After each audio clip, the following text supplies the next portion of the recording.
بسم اللہ الرحمن الرحیم۔ السلام علیکم ورحمۃ اللہ وبرکاتہ۔ رسول اللہ صلی اللہ علیہ وآلہ وسلم نے فرمایا، اللہ تعالیٰ مقروض کے ساتھ ہیں جب تک اس کا قرضہ ادا ہو، بشرط یہ کہ یہ قرضہ کسی برے کام کے لیے نہ لیا گیا ہو۔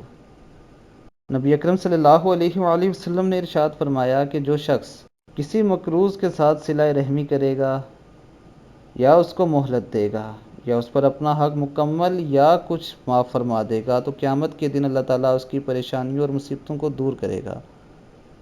اس کے ساتھ ساتھ اس حدیث سے یہ بات ثابت ہو جاتی ہے کہ قرضہ دار کے ساتھ اللہ تعالیٰ ہوتے ہیں۔ جس کے ساتھ اللہ رب العزت ہوں وہ ضرور کامیاب و کامران ہوتا ہے۔ اس لیے دوستو، میری آپ سے یہ گزارش ہے کہ جب بھی آپ قرضہ لیں تو کسی اچھے کام کے لیے لیں۔